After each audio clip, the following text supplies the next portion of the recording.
श्री गोपाळ कृष्ण भगवान की जय। माझे सर्व भाविक भक्त, माझे गोपाळ कृष्ण स्वामी यांचे भक्त, माझे दयाळू मयाळू, माझे माय बाप सर्वज्ञ श्री चक्रधर स्वामी यांचे भक्त आपण ऐकून राहिलो। सर्वज्ञ श्री चक्रधर स्वामी यांचे चरित्र आता ऐकूया। धर्म संस्थापनार्थाय संभवामी युगे युगे या गीतेतील नुसार कलियुगातील 5व्या सहस्रकाळात झालेला ज्ञानदाता श्री चक्रधर स्वामींचा अवतार हा उभयदर्शी अवतार होय। हा अवतार गुजरात देशाच्या राजघराण्यात झाला आणि त्यांनी महाराष्ट्रात येऊन महात्मा पंथांची प्रतीत पंथ मानभाव पंथ स्थापना केली। त्यांचे चरित्र आता ऐकूया। त्यांचे चरित्र गुजरात येथील भडोदचे स्वतंत्र राज्य शके 1101च्या नंतर अस्तित्वात आले। तेव्हा त्या राजगादीवर मल्लनदेव यांना प्रतिष्ठित करण्यात आले। या राजाचा प्रधान विशाळदेव वा लाड सामवेदी ब्राह्मण होता। विशाळदेवांना पुत्र संतती नव्हती, म्हणून त्यांनी श्री दत्तात्रेय प्रभूंची भक्ती केली। श्री दत्तात्रेय प्रभू त्यांच्यावर प्रसन्न झाले। त्यांच्यावर प्रसादाने विशाळदेवांना मालनी देवी पासून शके 1117 मध्ये पुत्ररत्न झाले। त्यांचे नाव हरिपाळ देव असे ठेवले। हरिपाळ देव जन्मास आले तेव्हा त्यांचे जातक वर्णन करण्याकरिता पुष्कळशे ऋषी आले होते। त्यात तोरणमल गुजरात राज्य येथील राहणारा कतडीनाथ हाही होता। प्रत्येकाने आपापल्या ज्ञानाप्रमाणे जातक आयुष्यात घडणाऱ्या घटना वर्णन केले, परंतु कतडीनाथाने काही वेगळेच सांगितले। तो म्हणाला, हा मुलगा वयाच्या 25व्या वर्षी मृत्यू पावेल आणि त्याचे शरीर एखादा योगी पुरुष घेईल, देहात प्रवेश करेल। तेव्हा विशाळदेव म्हणाले, असे असेल तर इतर कोणी माझ्या पुत्राचा पतित देह घेण्यापेक्षा हे महाराज आपणच तो घ्यावा। आपली भविष्यवाणी खरी ठरली तर माझ्या पुत्राचा देह तुम्ही त्यांनी स्वीकारल्यास त्याचा मला आनंद वाटेल। तेव्हा कतडीनाथाने तथास्तु म्हणून अनुमती दर्शवली व तोरण मलास निघून गेला। कतडीनाथाने ज्योतिष वर्तवल्याप्रमाणे हरिपाळ देवाचा वयाच्या 25व्या वर्षी भाद्रपद शुक्र 2 सकाळी 9 वाजता मृत्यू झाला। अग्निसंस्कारासाठी त्याचे प्रेत स्मशानात आणले गेले। त्याच वेळी द्वारकेत कामाख्याच्या निमित्ताने श्री चक्रपाणी महाराजांनी स्वतःच्या देहाचा गुंफेत त्याग करून भडोज येथील स्मशानात आणलेल्या हरिपाळ देवाच्या मृतदेहात प्रवेश करून तो देह उठविला। प्रेतावरील वस्त्र हलू लागले। मुखावरील वस्त्र सारून हरिपाळ देवाने डोळे उघडले। हरिपाळ देव जन्मलेल्या जनतेकडे दर्याद्र दृष्टीने पाहू लागले। ही अपूर्व घटना पाहून लोकांना आश्चर्य वाटले व आनंदही झाला। लोक आनंदाने म्हणाले, कुमरूजी आला, कुमरूजी आला। हरिपाळ देवाच्या निर्जीव शरीरात श्री चक्रपाणी महाराजांनी प्रवेश केला असल्याने श्री चक्रपाणी महाराज हे हरिपाळ देव झाले। हरिपाळ देव जिवंत झाल्यामुळे विशाळदेवांनाही आनंद वाटला, पण त्यांच्याबरोबर ते चिंताक्रांतही झाले, कारण एका आगम साधनी कतडीनाथ योग्याने हरिपाळ देवाचे ज्योतिष वर्तवल्याप्रमाणे आज घडले होते। हा आपला मूळ पुत्र नसून त्याच्या देहात प्रविष्ट झालेला कतडीनाथ आहे। हे वास्तव्य सत्य लोक विसरले असले तरी विशाळदेव विसरू शकले नाहीत, म्हणून लोकपवादास्त ते स्तब्ध असले तरी त्यांच्या अंतःकरणात विचारांचे काऊर माजले व ते मनातून दुःखी राहिले। हरिपाळ देव जिवंत झाल्यावर त्यांना पालखीत बसून वाद्याचा घोष करीत राजवाड्यात आणले। गुढ्या तोरणे उभारून नगर शृंगार केला, पण विशाळदेवाच्या मनात समाधान नव्हते। हरिपाळ देव खरे की खोटे या संदेहात ते होते। आपण ज्या कतडीनाथ योग्याला हरिपाळ देवाचे शरीर घेण्याविषयी विनंती केली होती तोच हा शरीरात प्रविष्ट झाला असेल तर कतडीनाथाच्या विद्यक्त देहाच्या गिरीकद्रातून शोध घेऊन संशय नष्ट करावा, या हेतूने विशाळदेवाने आपल्या सेवक सैनिकांना दऱ्या डोंगर पहाडी झाडीतून कतडीनाथाच्या देहाचा शोध घेण्यास पाठवले। कारण सिद्धी प्राप्त पुरुष राज्य वैभवाच्या व भोग लालसेच्या उद्देशाने आपले शरीर कडे कपारीत ठेवून इतरांच्या मृतदेहात शिरून विलास वैभवाचा उपभोग घेतात, हे विशाळदेव जाणून होते। परंतु सेवकांनी कडे कपाऱ्या शोधूनही कतडीनाथाचा त्यक्त देह कोठे आढळून आला नाही। यामुळे विशाळदेवांना काहीसे समाधान वाटले। यानंतर आपली शनुष्या हरिपाळ देवाची पत्नी कमलादेवीस हरिपाठ देवाचे प्रकृती अनुभव पाहण्यास सांगितले आणि कमलादेवीने पूर्वीचे हरिपाठ व पुनर्जीवित हरिपाठ यात काहीच फरक जाणवत नाही असे अनुभव सांगितले. ही संशय कल्लाडोची परीक्षा पूर्ण झाल्यावर प्रधान विशाळ देव निर्धास्त झाले व त्यांचा संशय निघून गेला. श्री चक्रपाणी महाराज हरिपाठ देवाच्या देहात आल्यावर पूर्वीच्या हरिपाठ देवाप्रमाणे वर्तन करू लागले. अशीच त्यांची 12 वर्षे निघून गेली. या काळात तयांना कमलादेवी पासून एक मुलगा झाला. त्यांचे नाव माईपाट देव असे ठेवले. माईपाट देवाचे श्री चक्रपाणी महाराजांचे अशा राज्य वैभवात मन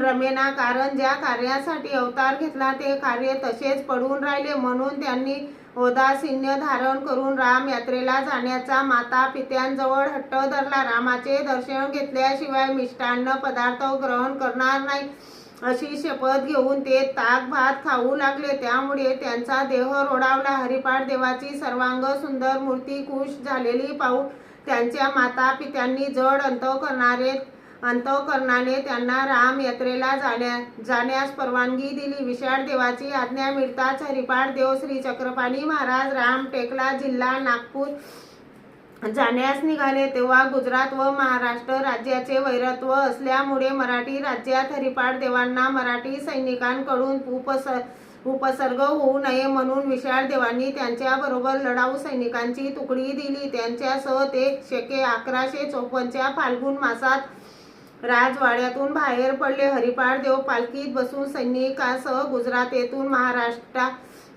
महाराष्ट्रात येत असताना ते दररोज थोडे थोडे सैनिक परत पाठवू लागले. त्याचबरोबर राज्यवान पालखीही पाठवली. असे होत असताना महाराष्ट्रात रिद्धपूर जवळील देऊळवाडा येथे आल्यावर 2 सेवक त्यांच्या बरोबर राहिले. त्यांनाही तेथे माहीत होऊ न देता त्या साधा पोशाख करून रिद्धपूरला चैत्र शुद्ध पौर्णिमेस शके 1155 रोजी आले. तेव्हा रिद्धपूर येथील राधवन हाटात खानवाडीच्या बाजारपेठेत श्री गोविंद प्रभूंची आणि हरिपाठ देवांची भेट झाली. तेथे त्यांनी श्री गोविंद प्रभू पासून अनुग्रह घेतला, ज्ञानशक्तीचा स्वीकार केला व जीवोद्धरण कार्यास प्रारंभ केला. श्री गोविंद प्रभूंनी हरिपाठ देवाचे नाव श्री चक्रधर असे ठेवले. श्री दत्तात्रेय प्रभूंपासून श्री चक्रपाणींनी, श्री चक्रपाणींपासून श्री गोविंद प्रभूंनी व श्री गोविंद प्रभूंपासून श्री चक्रधर स्वामींनी ज्ञानशक्तीचा स्वीकार केल्यामुळे श्री चक्रपाणींचे अदृश्य व श्री गोविंद प्रभूंचे परदृश्य ह्या दोन्ही ज्ञानशक्ती श्री चक्रधर स्वामींच्या अवतारात एकत्र झाल्यामुळे श्री चक्रधर स्वामी हे उभयदर्शी अवतार मानवले जातात.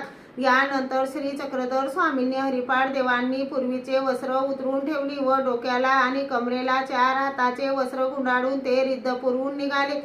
ही वेशभूषा संन्यास धर्माची नसून त्यांच्या विरक्तीची व उदासीनतेची निर्देशक होती. या उदास स्थितीत ते ताण लागली तरी कुणास पाणी पिण्यास मागायचे नाहीत. नदीच्या काठी जायचे आणि दोन्ही हात टेकून तोंडानेच पाणी पित असत. पायात प्राताने घालायची नाही, त्यामुळे रस्त्यावरील काटे रुतत असत. वनातून चालताना झाडाचे काटे अंगात रुतत असत. त्यामुळे त्यांच्या सुकुमार देहातून निघाले रक्ताचे थेंब जणू रत्नामध्ये हिरे जळविल्याप्रमाणे चमकत असत. डोक्यावरील मोकळे केस झाडाला अडकले तरी ते आपल्या हाताने काढीत नसत. केस अडकल्यास स्वामी तेथेच उभे राहायचे. वाऱ्याने जेव्हा केस मोकळे होतील तेव्हाच तेथून प्रयाण करायचे. भिक्षा घ्यायची असल्यास ती हातावरच घ्यायची आणि नदी काठी जाऊन तेथील खडक पायांनी स्वच्छ करून त्यावर हातातील अन्न ठेवून भोजन करायचे. उदास वृत्तीने राहणारे स्वामी कोणाशी बोलत नसल्यामुळे लोक त्यांना मुनी बाबा त्यांचा गोर वर्ण पाहून गोमटे देव आणि अंगावरील अपुऱ्या वस्त्रामुळे नग्न देव असे म्हणत. अशा प्रकारे स्वामींनी एकांत कालात 31 वर्षे 9 महिने व्यतीत केले. या कालात स्वामींना माधव ब्राह्मण, भांडारेकर, हंसाबाई सारंगधर, रंगासर वासनीकर, शेंदूरजणीचा ब्राह्मण व तेथील बाई चर्मकार, रामदेव वडनेरकर, सालबटी येथील मुक्ताबाई, उदळीनाथ इत्यादी दर्शनीय वेदवंत बोधवंत अधिकारी जीव भेटले.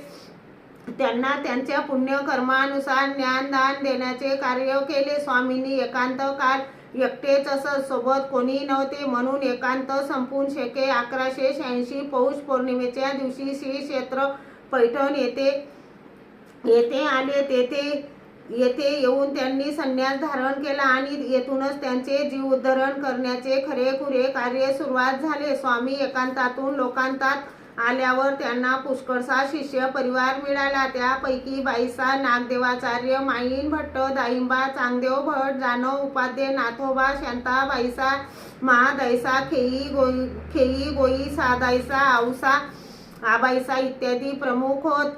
याशिवाय 116 मंडळी दर्शनीय होती. या सर्व शिष्य परिवारात श्री नागदेवाचार्य मुकुट मण्याप्रमाणे शोभून दिसत असत. त्यांना ज्ञान प्राप्त झाल्यापासून त्यांनी आपला समग्र वेळ स्वामी श्री चक्रधराच्या चिंतनात व पंथाचा प्रसार करण्यात घालविला.